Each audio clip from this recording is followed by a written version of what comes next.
Hello guys, मेरा नाम है हिमांशु और आप देख रहे हैं रेसल अलर्ट। सो गाइज, जैसा कि 5 सालों से भी ज्यादा टाइम हो चुका है हम सब ने रोमन रेंस को वेस्ट में नहीं देखा है, बट क्या अब रोमन रेंस लाने वाले हैं वेस्ट वापस, वो भी CM Punk and Seth Rollins के लिए। तो क्या कुछ हो चुका है बड़ा, आज की इस वीडियो में मैं उसी के बारे में करने वाला हूँ बात। लेकिन इससे पहले मैं आप सभी को बताना चाहता हूँ कि जॉन सीना बनने वाले 17 टाइम वर्ल्ड चैंपियन, क्या उसका हमें स्पॉइलर मिल चुका है। इसके अलावा आखिर किस सुपरस्टार ने कंफर्म कर दिया है कि वो रोमन रेंस को कन्फ्रंट करने वाला है नेक्स्ट वीक के स्मैकडाउन में। तो गाइस, सबसे पहले हम उसी सुपरस्टार के बारे में कर लेते हैं बात। देन गाइस, वो कोई और नहीं बल्कि है best in the world CM Punk. तो आप सभी को पता ही है रोमन रेंस पहले से 22 मार्च के स्मैकडाउन के लिए एडवर्टाइज थे और इस वीक के स्मैकडाउन में पॉल हेमन ने इस चीज को कंफर्म कर दिया है। तो इसके बाद सीएम पंक ने अपने इंस्टाग्राम स्टोरी पर यह चीज कंफर्म कर दी है कि रोमन रेंस रॉ पर तो आने वाला नहीं है, इसलिए मैं उसके शो पर जाने वाला हूँ उसे कन्फ्रंट करने के लिए। तो आप सब एक्सपेक्ट कर सकते हो कि एक प्रोमो बैटल होने वाला है CM Punk and Roman Reigns के बीच नेक्स्ट वीक के स्मैकडाउन में, जहां पर मे भी हमें सेथ रॉलिंस भी देखने को मिल सकते हैं। और अब तो भाई चीजें नेक्स्ट लेवल पर ही जाएगी नेक्स्ट वीक के स्मैकडाउन से, क्योंकि रेसलमेनिया को होने में 1 महीने से भी कम टाइम बचेंगे। वो इसके बाद नेक्स्ट बात कर ली जाए कि जॉन सीना बनने वाले 17 टाइम वर्ल्ड चैंपियन, क्या इसका हमें स्पॉइलर मिल चुका है। तो आप सभी को बता दूं, भले ही रेसलमेनिया पर अभी WWE ज्यादा फोकस करे, लेकिन रेसलमेनिया के बाद होने वाली चीजों को भी वो अभी से ही एडवर्टाइज कर रही है। एंड गाइस, आप सभी को बता दूं, रेसलमेनिया के बाद के कई मंडे नाइट रॉ के लिए जॉन सीना को किया जा रहा है एडवर्टाइज। इतना ही नहीं, WWE ने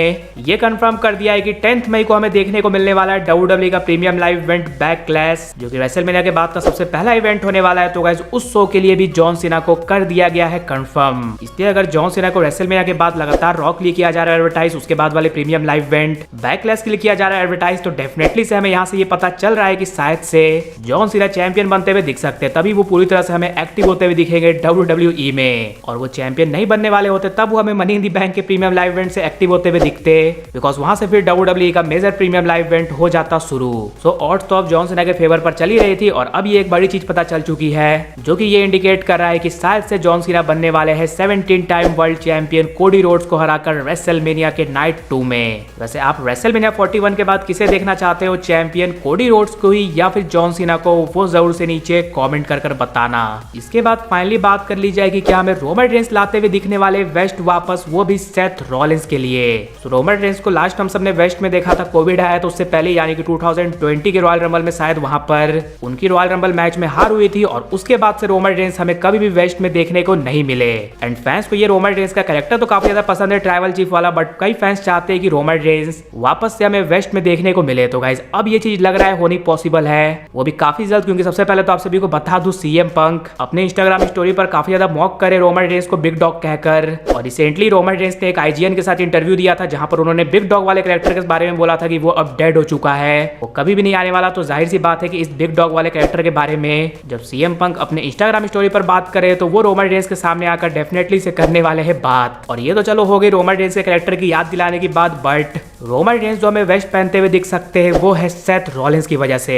तो आप सभी को पता है, ये 2022 के रॉयल रंबल में जो हमें सेथ रॉलिंस के साथ मैच देखने को मिला था रोमन रेंस का, वहां पे रोमन रेंस के सामने हमें सेथ रॉलिंस वेस्ट पहनकर आते हुए दिखे थे, ताकि सेथ रॉलिंस रोमन रेंस के इमोशन के साथ खेल सके। उसके बाद फिर रेसलमेनिया 40 में तो हम सबने देखा है कि सेथ रॉलिंस शील्ड के थीम सॉन्ग में आए, और शील्ड वाले गियर में देखकर सेथ रॉलिंस को रोमन रेंस हो गए डिस्ट्रैक्ट, और वो हार गए अपनी अनडिस्प्यूटेड टाइटल। बट गाइस, अब हो सकता है कि रोमन रेंस हमें सेथ रॉलिंस के इमोशन के साथ खेलते हुए दिखे, यानी कि हर बार तो सेथ रॉलिंस शील्ड के कॉस्ट्यूम में आते हैं, इस बार हो सकता है कि हमें रोमन रेंस आते हुए दिखे। और वो इसलिए आएंगे ताकि वो शील्ड के कॉस्ट्यूम में पिन कर पाए सेथ रॉलिंस को, और उनका 2015 का बदला हो पूरा। और क्या पता ये चीज रोमन रेंस पहले ही स्मैकडाउन में आकर बता दे, या फिर वो डायरेक्टली सेथ रॉलिंस को सरप्राइज देते हुए दिख सकते हैं रेसलमेनिया 41 में। और एक तरह से सीएम पंक जो मॉक करे रोमन रेंस के बिग डॉग वाले कैरेक्टर को, उसका ही बदला लेते हुए दिख सकते हैं। तो लेट्स सी कि क्या रोमन रेंस ये मूव चलते हैं अपने पुराने जख्मों का बदला लेने के लिए या फिर नहीं। लेकिन गाइस, आप सब मुझे ये कमेंट कर जरूर से बताना, आप क्या चाहते हो, रोमन रेंस एक मैच के लिए वेस्ट वापस लाए या फिर नहीं। इसके अलावा अगर वीडियो पसंद आएगी तो वीडियो को भी लाइक कर दीजिए, और चैनल को सब्सक्राइब करने के साथ साथ उसके बगल वाले बेल आइकन को भी जरूर प्रेस कर दीजिए। तो मिलते हैं गाइस अगली वीडियो में।